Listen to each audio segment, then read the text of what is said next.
그들이 조반 먹은 후에 예수께서 시몬 베드로에게 이르시되 요한의 아들 시몬아 네가 이 사람들보다 나를 더 사랑하느냐 하시니 이르되 주님 그러하나이다.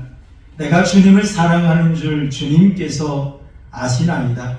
이르시되 내 어린 양을 먹이라 하시고 또 두 번째 이르시되 요한의 아들 시몬아 네가 나를 사랑하느냐 하시니 이르되 주님 그러하나이다.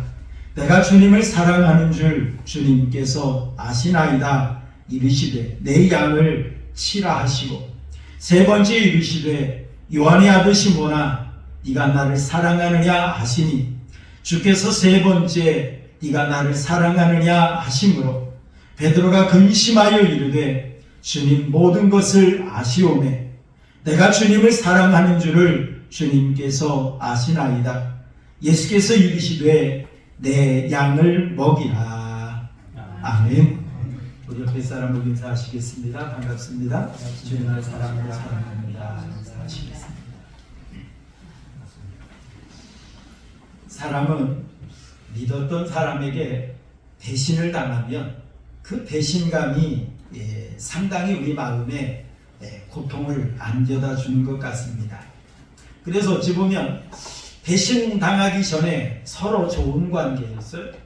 서로 때로는 참 의지하고 힘이 되어주는 그런 관계였는데 배신을 당하고 나면 오히려 그에 이제 반해서 더더욱 분노가 싹트게 되어지고 결국에는 참 어떻게 해야 내가 마음이 시원해질까?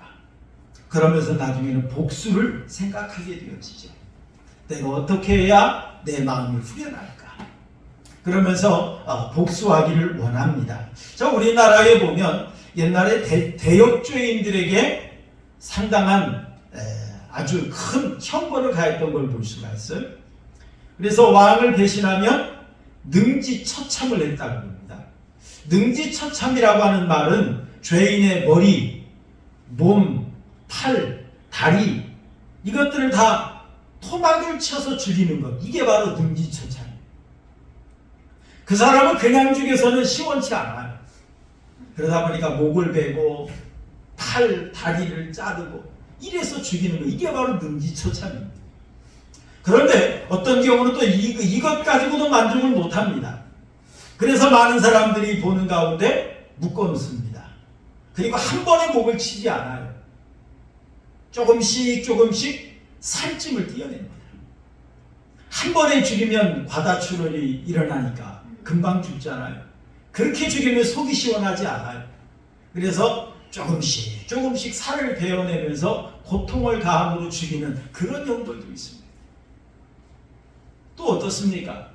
그냥 그 사람만 죽여서는 속이 시원하지 않아요. 그러다 보니까 나중에는 부관참시라고 하는 것이 생겨나죠. 부관참시는 어떤 것입니까? 어떤 사람이 죽었어요. 그런데 죽은 뒤에 어떤 죄의 형벌이 밝혀졌다든지 자손이 반역을 했다든지 그러면 어떻습니까? 조상의 묘까지 그 사람이 어떤 묘까지 파헤쳐서 시체를 토막내기도 하고 참 이게 바로 여러분 부관참시지요. 이게 얼마나 잔인합니까? 이렇게 대역죄인에 대해서는 복수를 해야만 속이 시원한 참 그런 문화가 있었죠. 그런데 이거 가지고도 만족을 못합니다. 그러다 보니까 씨를 말리는 거죠. 3대, 4대까지 다 제거해버리는 참 이게 바로 우리나라의 복수의 문화인 걸 살펴볼 수가 있습니다. 자, 그렇다면 여러분 예수님께서는 배신한 사람에게 어떻게 해주셨을까요? 오늘 본문의 말씀을 보면 예수님께서 예수님을 3번이나 배신했던 베드로, 이 베드로를 찾아오셔서 베드로에게 하셨던 말씀, 이걸 본문은 우리에게 소개하고 있습니다. 이를 통해서 예수님께서 배신한 베드로에게 어떤 은혜를 베풀어 주셨는가라고 하는 걸 우리는 발견해 볼 수가 있습니다. 이 말씀을 통해 우리가 함께 은혜를 나누길 원합니다. 예수님께서는 배신한 베드로를 찾아가셨습니다. 그리고 제일 먼저 어떤 말씀을 하셨을까요? 우리 15절 우리 함께 읽겠습니다. 15절 말씀 함께 봅니다. 시작. 그들이 조반 먹은 후에 예수께서 시몬 베드로에게 이르시되 요한의 아들 시몬아 네가 이 사람들보다 나를 더 사랑하느냐 하시니 이르되 주님 그러하나이다. 내가 주님을 사랑하는 줄 주님께서 아시나이다. 이르시되 내 어린 양을 먹이라 하시고 라고 말을 했어요. 분명 베드로가 예수님을 부인했습니다. 그것도 3번이나 부인했고 그것도 저주까지 하면서 예수님을 부인했던 사람입니다. 그런 베드로를 예수님이 찾아오시면서 베드로야 너 왜 그랬니? 네가 어떻게 나한테 그렇게 할 수 있니? 라고 하면서 베드로에게 따져 묻지 않으셨어요. 베드로를 야단치지도 않으셨고 베드로를 책망하지도 아니하셨어요.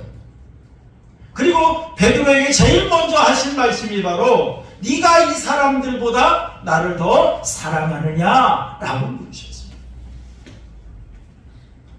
네가 이 사람들보다 나를 더 사랑하느냐? 이 말씀을 풀어준 말씀을 쉽게 설명을 해본다면 네가 다른 사람들이 나를 사랑하는 것보다 나를 더 사랑하고 있느냐? 라고 하는 그런 질문이었던 겁니다. 여러분 예수님께서 왜 베드로에게 이런 질문을 하셨을까요? 예수님을 배신한 베드로거든요. 그 베드로에게 여러 하신 말씀들이 많이 있었을 거예요. 그런데 예수님께서는 베드로에게 제일 먼저 하신 말씀이 바로 네가 이 사람들보다 나를 더 사랑하느냐? 라고 질문하신 겁니다. 여러분 이것은 예수님께서 베드로의 마음속에 있는 주님을 향한 그 사랑, 이 사랑을 끄집어내기 위한 주님의 역사였던 겁니다. 여러분 마가복음 14장에 보면 예수님께서 십자가의 사역을 앞에 놓고 제자들에게 말씀하십니다. 너희가 다 나를 버릴 것이다. 그리고 내가 살아난 후에 갈릴리로 갈 거다. 우리 갈릴리에서 만나자. 라고 예수님이 말씀하셨습니다. 그러자 베드로가 큰 소리칩니다. 다 버릴지라도 나는 그리하지 않겠나이다. 라고 하면서 예수님에게 장담했던 사람입니다. 여기 있는 사람들보다 내가 정말 예수님을 사랑합니다. 그렇기 때문에 나는 절대로 예수님을 배신하는 일은 없을 것입니다. 큰 소리쳤던 베드로였습니다. 그래서 예수님께서는 이러한 베드로의 고백을 기억하시면서 베드로야 네가 다 버릴지라도 나는 그리하지 않겠나이다 라고 고백했었지. 네가 고백했던 것처럼 베드로야 정말 여기 있는 사람들이 나를 사랑하는 것보다 너는 정말 나를 더 사랑하고 있느냐? 라고 하면서 베드로의 그 사랑을 예수님께서는 물으셨던 걸 볼 수가 있습니다. 그리고 또 예수님께서 네가 여기 있는 사람들보다 나를 더 사랑하느냐? 라고 질문하시는데 베드로의 이름을 부르실 때 뭐라고 부르셨느냐면 시몬아 라고 부르셨습니다. 여러분 시몬이라는 이름은 예수님께서 베드로를 처음 만났을 때 시몬이라는 이름으로 만났는데 그 베드로의 이름을 시몬의 이름을 베드로로 바꿔주신 분이 바로 예수님이셨어요. 사실 세례 요한에게 많은 제자가 있었습니다. 그 세례 요한이 예수님을 보면서 보라 하나님의 어린 양이로다 라고 이야기를 했어요. 그때 세례 요한의 제자 중에 2사람이 세례 요한과 함께하고 있었어요. 세례 요한이 예수님을 향해서 보라 하나님의 어린 양이로다 라고 이야기를 하자 그 2 제자가 그때부터 예수님을 따르기 시작했습니다. 그런데 그 2 제자 중에 하나가 누구냐? 안드레였어요. 그 안드레가 자기 형제 시몬에게 우리가 메시아를 만났다 라고 하면서 그 시몬을 예수님에게로 데리고 갔습니다. 그때 예수님께서 시몬을 보고 하셨던 말씀이 있어요. 우리 한번 읽어볼까요? 요한복음 1장 42절 함께 봅니다. 시작. 데리고 예수께로 오니 예수께서 오시고 이르시되 네가 요한의 아들 시몬이니 장차 게바라 하리라 하시니라. 게바는 번역하면 무엇이라고요? 베드로라 라고 말했어요. 형제 안드레가 시몬을 예수님에게 데리고 오자 예수님께서 시몬을 보고 시몬에게 제일 먼저 하시는 역사가 있습니다. 그게 뭐냐? 그의 이름을 바꿔주신 거예요. 만나자마자 예수님께서는 네가 요한의 아들 시몬이지 너는 이제 네 이름을 게바라 하리라. 이를 번역하니까 베드로라는 그런 이름이었습니다. 이런 것 반석이라는 뜻입니다. 예수님께서 그의 이름을 이렇게 바꿔주신 것은 마태복음 16장 18절 우리 한번 읽어볼까요? 마태복음 16장 18절 시작. 내가 내게 이르노니 너는 베드로라. 내가 이 반석 위에 교회를 세우리니 음부의 권세가 이기지 못하리라 라고 하셨어요. 예수님은 이 시몬을 보자마자 이 시몬을 예수님의 수제자로 삼기를 계획하셨던 겁니다. 그리고 이 시몬이 변하여 베드로가 이 반석 같은 믿음이 되게 하시고 이 반석 같은 믿음 위에 교회를 세우기를 예수님은 계획을 하셨어요. 그래서 예수님께서는 시몬을 보자마자 그의 이름을 바꿔주셨어요. 그의 사명을 깨닫게 하신 거죠. 장차 베드로가 감당할 그 사명. 예수님께서는 이렇게 시몬을 보자마자 그에게 비전을 심어주셨어요. 그에게 은혜를 베풀어 주셨어요. 예수님께서는 이 베드로가 예수님을 부인했을 때 그 베드로를 찾아오시면서 제일 먼저 하셨던 것이 바로 네가 여기 있는 사람들보다 나를 더 사랑하느냐? 라고 질문하셨어요. 이 사랑, 이 말씀을 통해서 베드로의 마음속에 있는 예수님을 향한 그 사랑을 예수님은 끄집어내길 원하셨어요. 그리고 그의 이름을 시몬이라고 부르시면서 베드로가 처음 예수님을 만났을 때 그 은혜, 그 사랑을 다시 생각나게 하기를 예수님은 원하셨던 것입니다. 여러분, 이처럼 예수님께서는 베드로에게 네가 여기 있는 사람들보다 나를 더 사랑하느냐? 라고 질문하자 베드로가 뭐라고 대답했습니까? 주님, 그러하나이다. 내가 주님을 사랑하시는 줄 주님께서 아시나이다 라고 고백했습니다.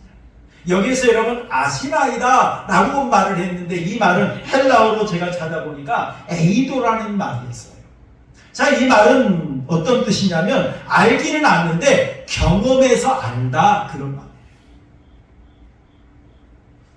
베드로는 예수님에게 주님, 내가 주님을 사랑하는 줄 주님 아시잖아요. 이런 것 주님을 사랑한다는 말이에요. 하지만 내가 연약해요. 내가 부족해요. 그래서 주님을 따르고 맹세했지만 내가 예수님을 배신했어요. 하지만 그래도 내가 주님을 사랑하는 마음을 주님 아시잖아요. 그런 뜻으로 주께서 아시나이다 라고 고백했던 걸 볼 수가 있습니다. 사실 예수님께서 이러한 베드로를 너무너무 잘 알고 계십니다. 만약에 예수님께서 이 사실을 몰랐다고 한다면 예수님은 베드로에게 실망하셨을 거예요. 실망이 큰 만큼 원망도 컸을 겁니다. 그래서 베드로를 만나자마자 야단치고 책망하셨을 터인데 예수님은 이미 베드로의 연약함을 알고 계세요. 베드로의 부족함을 알고 계셨어요. 그래서 예수님은 실망하지 아니하셨어요. 베드로가 큰 소리 칠 때도 예수님은 어찌 보면 큰 기대 갖지 아니하셨어요. 오늘 다 굴기 전 네가 3번 나를 부인할 거야. 예수님이 말씀하셨잖아요. 그렇게 말씀하신 예수님께서 이 베드로에게 실망하셨겠어요? 그렇게 연약한 베드로인 줄 이미 알고 계셨어요. 그렇기 때문에 예수님은 놀라지 아니하셨어요. 그리고 그 베드로를 깨우쳐서 베드로에게 주님의 사랑을 느끼게 하셔서 하나님의 귀한 사명자로 세우기를 예수님은 계획하고 계셨던 것입니다. 그리고 예수님께서 두 번째 질문하시죠. 16절 한번 읽어볼까요? 16절 함께 봅니다. 시작. 또 두 번째 이르시되 요한의 아들 시몬아 네가 나를 사랑하느냐 하시니 이르되 주님 그러하나이다. 내가 주님을 사랑하는 줄 주님께서 아시나이다. 이르시되 내 양을 치라 하시고 라고 말씀하셨어요. 첫 번째 질문은 어떤 질문이었어요? 베드로야 네가 나를 사랑하느냐? 그런데 여기 있는 사람들, 즉 옆에 있는 사람들과 비교해서 여기 있는 제자들보다 너는 나를 더 사랑하느냐? 그런 질문이었거든요. 그런데 두 번째 예수님께서 네가 나를 사랑하느냐? 라고 물으셨어요.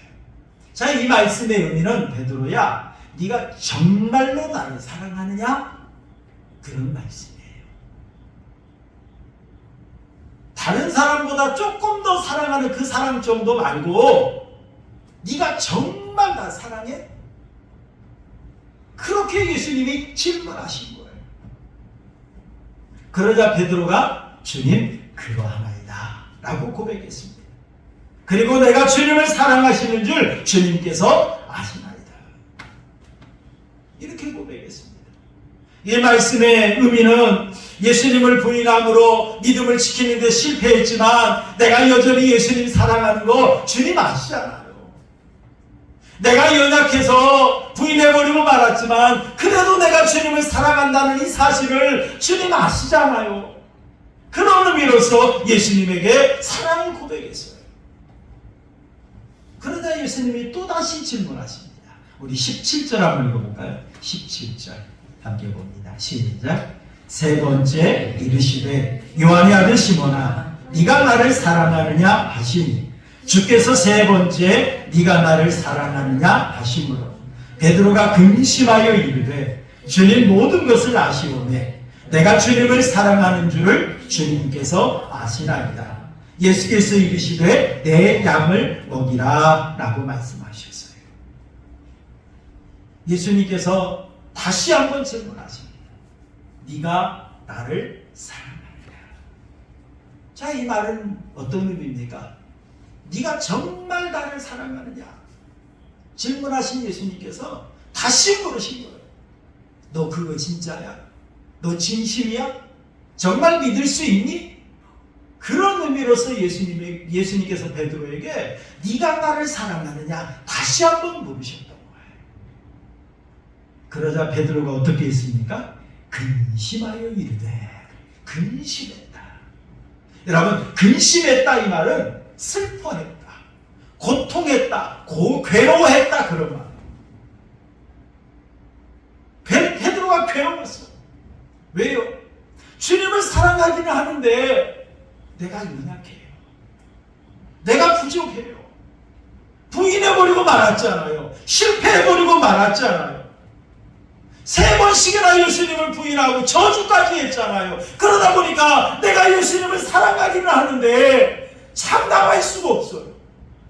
참담할 수가 없어요. 또다시 그런 상황이 된다고 한다면 끝까지 믿음 지켜야 되는데 내 연약함을 아니까 참담하지 못해요. 그러다 보니까 베드로의 마음이 괴로웠어요. 슬펐어요. 그래서 주님 앞에 근심했다라고 말하고 있어요. 그리고 이제 진실하게 고백합니다. 주님 모든 것을 아시잖아요. 내가 부인했던 것도 아시고 내 연약함도 아시고 내 실패함도 아시지요. 그러나 그럼에도 불구하고 여전히 내가 주님을 사랑한다는 이것만은 주님 아시잖아요. 이것만은 아시잖아요. 이렇게 고백했던 걸 볼 수 있습니다. 내가 주님을 사랑하는 줄 주님께서 아시나이다. 여러분, 이렇게 예수님께서 배신한 베드로에게 찾아오셔서 제일 먼저 하신 것이 뭐였느냐? 우리가 지난주부터 생각을 한다면 제일 먼저 하신 것은 따뜻한 밥을 준비해서 먹이셨다는 거예요. 디베라 바닷가에서 호숫가에서 밤새 고기 잡는 일에 실패했던 이 제자들에게 예수님이 제일 먼저 뭐 하셨어요? 따뜻한 숯불을 피우시고 거기다가 떡도 구우시고 아침 생선도 구워주시고 와서 먹으라. 그러면서 제자들 위로해 주셨잖아요. 여러분, 예수님께서는요, 실패한 제자들에게, 실패한 베드로에게 예수님은 제일 먼저 따뜻한 밥을 먹이셨어요. 여러분, 열왕기상 19장에도 보면은 엘리야 선지자 이야기가 나옵니다. 이 엘리야 선지자가 그 당시에 아합 왕 시대였는데 이 바알과 아세라 신을 섬기는 큰 죄를 지었어요. 그래서 하나님께서 이 엘리야 선지자와 이 바알과 아세라 신을 섬기는 제사장들과 대결하게 하셨어요. 갈멜산에서 제단을 쌓아놓고 하늘에서 불을 내려서 이 재물을 태우는 신이 참신인 것으로 하자라고 하면서 대결을 했습니다. 그 대결에서 엘리야 선지자가 이겼습니다. 하나님께서 하늘에서 불을 내려서 재물을 불살라서 하나님이 참신임을 나타내 보이셨어요. 그래서 약속했던 대로 엘리야가 이 바알신을 섬기는 제사장들을 기손 시냇가로 데려다가 다 죽여버리고 말았습니다.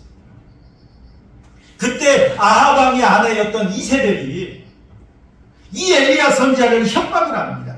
내가 내일 이맘때에는 반드시 내 생명을 저 사람들 중에 한 사람의 생명과 같게 할 것이다 라고 협박을 하자 이 엘리야가 어떻게 되었느냐면 자기 생명을 위해서 도망을 쳤어요.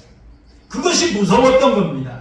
남쪽 부엘세바 지방으로 내려갔어요. 거기서도 광야길로 하루길쯤 더 내려갔어요. 그리고 나서 하나님 앞에 로뎀나무 앞에 아래에서 앉아서 주님 죽기를 원합니다. 그렇게 큰 승리를 체험했던 엘리야, 하나님의 놀라운 역사를 체험했던 엘리야, 이런 엘리야임에도 불구하고 여자 하나가 죽여버린다고 하니까 무서워서 도망친 거예요. 그러면서 하나님 앞에 죽기를 원합니다. 여러분, 그렇게 능력 있던 엘리야, 담대했던 엘리야, 하나님이 함께했던 엘리야, 그 엘리야의 모습이 어디로 사라지고 지금 두려워서 낙심해서 주님 죽기를 원합니다. 지금 그러고 있어요. 그때 하나님께서 엘리야 선지자를 야단치지 않으셨어요. 책망하지 않으셨어요. 야, 너 그 정도밖에 안 돼. 내가 너에게 큰 능력을 그렇게 보여줬음에도 불구하고 그렇게 믿음이 없어? 라고 하면서 책망하지 않으셨어요. 어떻게 했는지 우리 한번 읽어볼까요? 우리 한번 읽어보시죠. 열왕기상 19장 5절 6절 함께 보겠습니다. 시작. 어루만지며 그에게 이르되 일어나서 먹으라 하는지라. 본즉 머리맡에 숯불에 구운 떡과 한 병 물이 있더라. 이에 먹고 누웠더니 라고 말해요. 겁이 나고 무서워서 낙심해서 도망쳤던 엘리야, 그 엘리야에게 하나님께서 천사를 보내시면서 말씀하십니다. 역사하십니다. 어루만져주세요. 저 같으면 그냥 종아리라도 때릴 터인데, 등짝이라도 때릴 터인데 주님은 그러지 아니하셨어요. 어루만져주셨어요. 쓰다듬어 주신 거예요. 그리고 말씀하십니다. 일어나서 먹어라. 일어나서 먹어라. 이런 엘리야에게 숯불에 구운 떡과 물 한 병을 가져다 주시면서 일어나서 먹어라. 이걸 먹고 또 엘리야가 어떻게 합니까? 또 누웠어요. 참 어찌 보면 실망한 하나님의 입장으로 본다면 자빠져 자는 그런 엘리야의 모습을 보면서 참 속이 터질 터인데, 예수님은, 하나님은 그래도 이 엘리야를 참 어루만져 주시고 먹을 걸 주시고 또 재워주신 거예요. 또 재워주신 거예요. 여러분 7절도 한번 읽어볼까요? 7절 함께 봅니다. 시작. 여호와의 사자가 또다시 와서 어루만지며 이르되 일어나 먹으라. 네가 갈 길을 이기지 못할까 하노라. 또 자고 난 후에 하나님께서 천사를 보내시면서 또다시 와서 어루만져 주시고 쓰다듬어 주시는 거예요. 그러면서 야 일어나서 또 먹어라. 네가 앞으로 먼 길을 갈 터인데 네가 그 길에서 이기지 못할까 하노라. 지쳐 쓰러질까 한다. 그러니까 먹어라. 여러분 이게 바로 하나님의 사랑인 줄로 믿습니다. 이게 바로 하나님의 사랑. 내가 실패했다고, 내가 잘못했다고, 내가 죄를 범했다고 책망하지 아니하셨어요. 야단치지 아니하셨어요. 엘리야에게 너 그렇게 믿음 없느냐? 너 그러니까 기도했어야지. 너 바로 회개해. 그러면서 야단치지 아니하셨어요.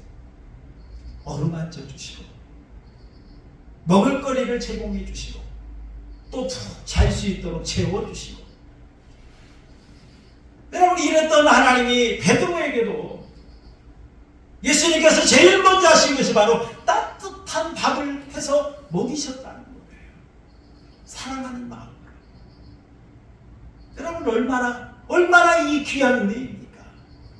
그리고 두 번째로 오늘 본문의 말씀을 통해 볼 수 있는 것처럼 예수님께서 이 실패한 베드로, 배신한 베드로에게 제일 먼저 하신 것이 뭐냐? 예수님의 사랑을 느낄 수 있도록 해주셨다는 거예요. 예수님의 사랑을 체험할 수 있도록 해주셨다는 거예요. 배신한 베드로에게 베드로야 내가 너 그렇게 조심하라고 일렀는데 너 왜 그렇게 했니?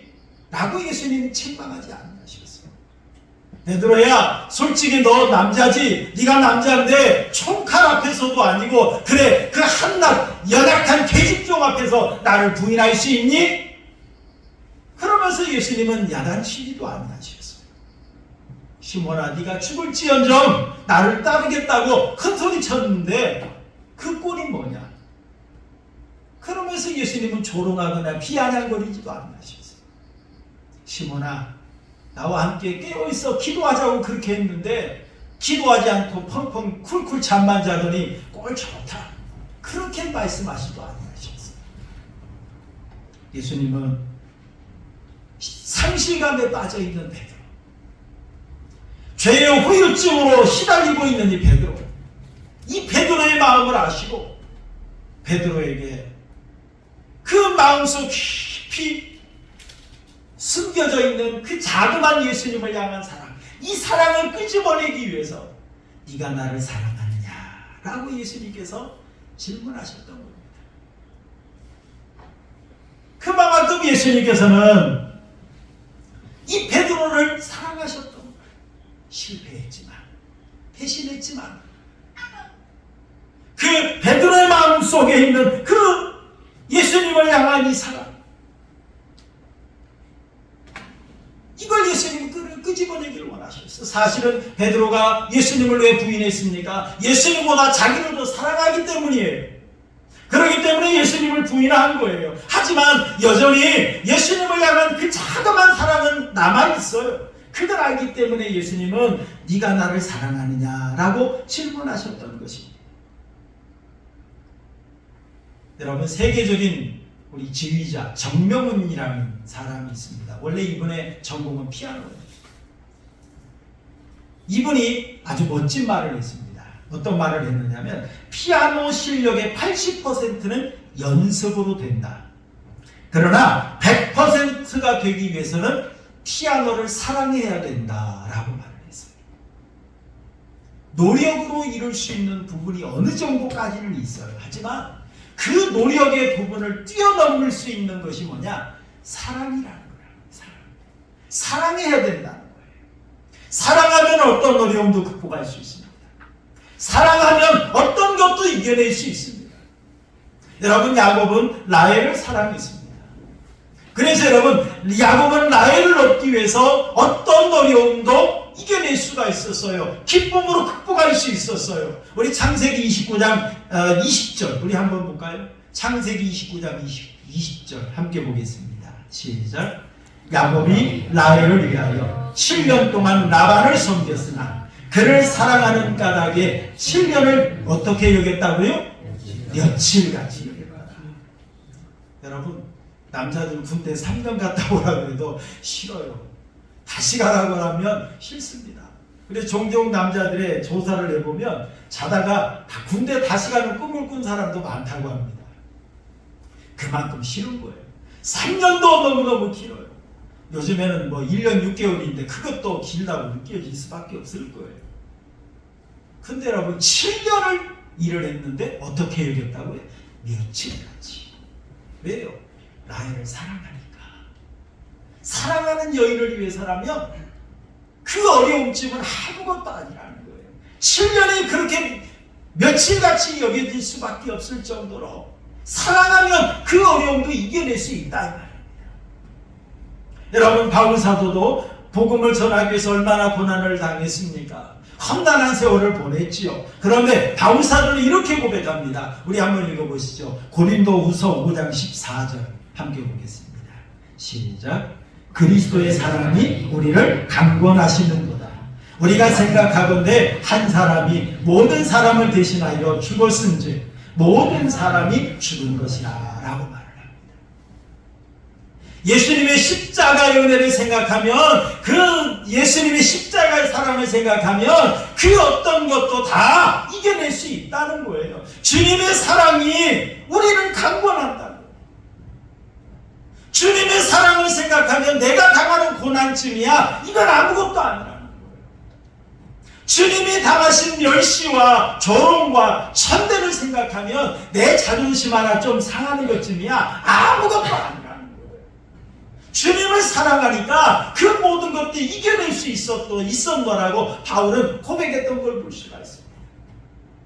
여러분, 사랑에는 큰 능력이 있어요.